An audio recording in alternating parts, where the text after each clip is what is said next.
Bismillahirrahmanirrahim. Assalamualaikum warahmatullahi wabarakatuh. Di sini saya akan melanjutkan materi dari rekan saya sebelumnya. Di sini saya akan menjelaskan mengenai sumber sosiologis Pancasila sebagai dasar negara dan sumber politis Pancasila sebagai dasar negara. Oke, pertama-tama izinkan saya untuk memperkenalkan diri. Oke, nama saya Abril Utapi Kidiam Sufwana dari kelas HKIA dengan NIM 210 201 110011. Oke, kita langsung ke materi yang pertama, yakni sumber sosiologis Pancasila sebagai dasar negara. Pertama, kita harus mengetahui apa itu sosiologis. Sosiologis sendiri ialah ilmu yang membahas tentang kehidupan antar manusia, di mana di dalamnya mengkaji susunan dan pola kehidupan sosial dari berbagai golongan dan golongan masyarakat, kemudian membahas masalah-masalah sosial dan perubahan dan pembaharuan dalam masyarakat, seperti itu. Dan kita tahu bahwasanya bangsa Indonesia sendiri itu berbeda dengan bangsa-bangsa lainnya.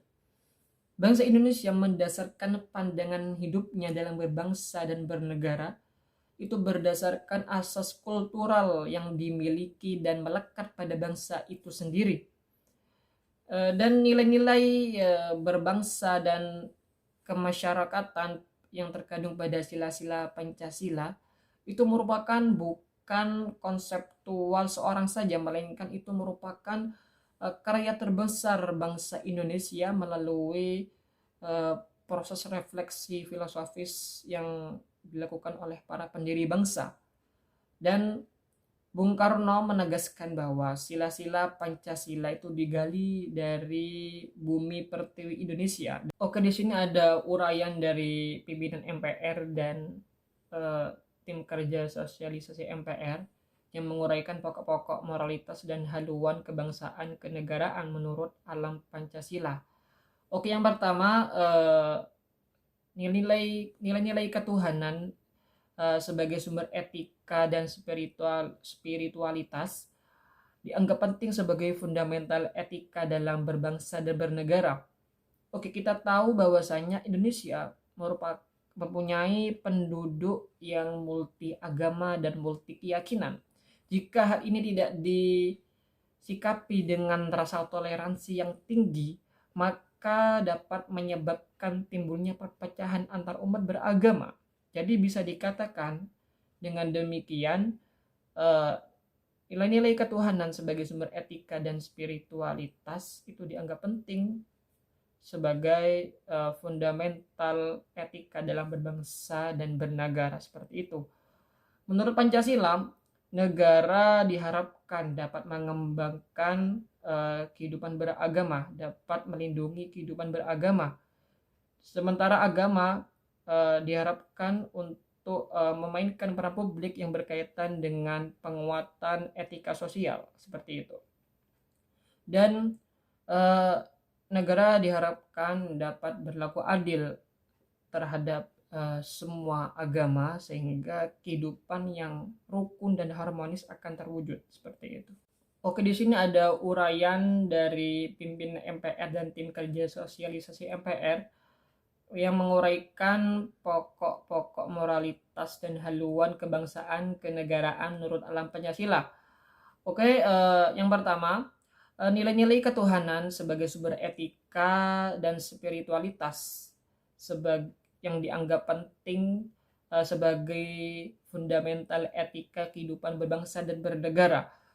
Oke, kita tahu bahwasanya Indonesia merupakan negara yang mempunyai penduduk yang multi agama dan multi keyakinan. Jika hal ini tidak disikapi dengan baik, tidak disikapi dengan rasa toleransi yang tinggi, maka dapat menimbulkan perpecahan antar umat beragama. Dengan demikian, nilai-nilai ketuhanan sebagai sumber etika dan spiritualitas itu dianggap penting sebagai fundamental etika kehidupan berbangsa dan bernegara, seperti itu. Menurut Pancasila, negara diharapkan dapat melindungi dan mengembangkan kehidupan beragama, sementara agama diharapkan dapat memainkan peran publik yang berkaitan dengan penguatan etika sosial seperti itu. Dan negara diharapkan dapat berlaku adil dengan agama satu dengan agama yang lainnya, sehingga kehidupan rukun dan keharmonisan itu dapat terwujud seperti itu. Yang kedua, yakni nilai-nilai kemanusiaan universal dianggap penting sebagai fundamental etika politik kehidupan bernegara. Jadi dalam berpolitik, kita harus memperhatikan nilai-nilai kemanusiaan sebagaimana terkandung pada sila kedua Pancasila. Kita tidak boleh menindas lawan politik kita dengan cara yang tidak manusiawi, tapi kita harus berpolitik dengan damai tanpa menggunakan kekerasan dengan memperhatikan nilai-nilai kemanusiaan seperti itu. Kemudian yang ketiga, nilai-nilai etis kemanusiaan harus mengakar kuat dalam lingkungan pergaulan kebangsaan yang lebih dekat sebelum menjangkau pergaulan dunia yang lebih jauh. Kita tahu bahwasanya Indonesia memiliki prinsip dan visi kebangsaan yang kuat, bukan saja dapat mempertemukan kemajemukan masyarakat dalam kebaruan komunitas politik bersama, melainkan juga mampu memberi kemungkinan bagi keragaman komunitas untuk tidak tercabut dari akar tradisi dan kesejarahan masing-masing seperti itu. Yang keempat, nilai ketuhanan, nilai kemanusiaan, dan nilai serta cita-cita kebangsaan itu dalam aktualisasinya harus menjunjung tinggi kedaulatan rakyat yang dipimpin oleh hikmat. Jadi dalam prinsip musyawarah mufakat, dalam keputusan itu tidak boleh didikte oleh mayoritas ataupun minoritas elit politik, tetapi harus dipimpin oleh hikmat kebijaksanaan yang memuliakan daya-daya rasionalitas dan kearifan setiap warga masyarakat tanpa pandang bulu seperti itu. Oke, yang kelima yakni nilai ketuhanan, nilai kemanusiaan, nilai dan cita kebangsaan serta demokrasi pemusyawaratan itu mewujudkan keadilan sosial.